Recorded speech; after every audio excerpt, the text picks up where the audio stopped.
Definition और इसके importance को समझेंगे कि कैसे मैथ ने मैथ की दुनिया और दुनिया की मैथ को बदल दिया। मैथ की हिस्ट्री समझने के लिए पहले हमको ह्यूमन के विकास को भी समझना होगा।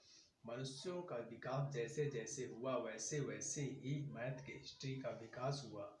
लोगों ने छोटी छोटी गणनाओं करने के लिए उंगलियों और बांस के टुकड़ों तथा मिट्टी की सहायता से करना शुरू कर दिया, लेकिन बड़ी गणनाएं करने में, बड़ी कैलकुलेशन करने में उनको कठिनाइयां होने लगी। इसी समस्या का समाधान भारत के महान गणितज्ञ ने किया। उन्होंने जीरो की खोज करके मैथ की दुनिया और दुनिया की मैथ को ही बदल दिया।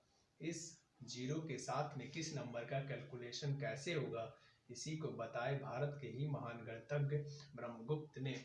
उन्होंने बताया कि कोई अगर नंबर x है उसमें जीरो ऐड किया जाए तो वही नंबर होगा, कोई नंबर x है उसमें से जीरो सब्ट्रैक्ट किया जाए वही नंबर होगा, कोई नंबर x है उसमें से जीरो मल्टीप्लाई कर दो तो जीरो होगा। लेकिन उन्होंने ये नहीं बताया कि किसी नंबर में जीरो से डिवाइड करने पर क्या होगा। ये बताए भारत के ही महान गणितज्ञ भास्कर ने।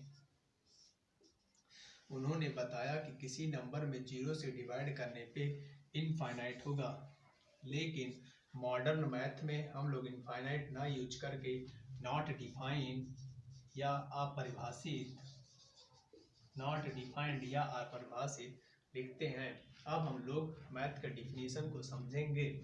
मैथ के डिफिनीशन, मैथ एक ऐसा सब्जेक्ट है, एक ऐसा लैंग्वेज है जो हमारी अंडरस्टैंडिंग को क्लियर कर देता है, यानी कि अंडरस्टैंडिंग को इंक्रीज कर देता है। एग्जाम्पल अगर हम लोग देखें तो हम ये बोलें कि एक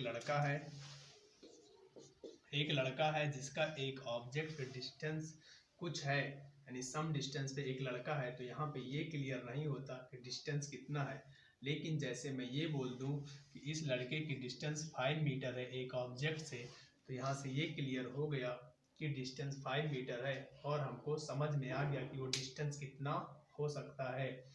यानी कि मैथ एक लॉजिकल थिंकिंग सब्जेक्ट है। इसका मतलब यह है कि हम लोग केमिस्ट्री में केमिकल के बारे में और बायोलॉजी में जीवों से रिलेटेड चीज़ों के बारे में स्टडी करते हैं, लेकिन हम लोग मैथ में लॉजिक थिंकिंग के बारे में स्टडी करते हैं। इसमें कोई भी चीज़ ऐसा नहीं है जो बिना लॉजिक के हो सके या बिना लॉजिक के आ जाए। मैथ के स्टडी से हम लोग इस यूनिवर्स को और अपने डेली लाइफ के समस्याओं को बहुत सिंपल तरीके से सॉल्व कर सकते हैं। इसको समझने के लिए हमको इसी एग्जाम्पल से क्लियर हो गया होगा कि अगर किसी चीज़ को क्लियर समझना है तो हम लोग को नंबर और मैथ के कैलकुलेशन का यूज करना ही होगा। अब हम लोग इसके इम्पोर्टेंस को समझेंगे। इसका बहुत ज़्यादा इम्पोर्टेंट है।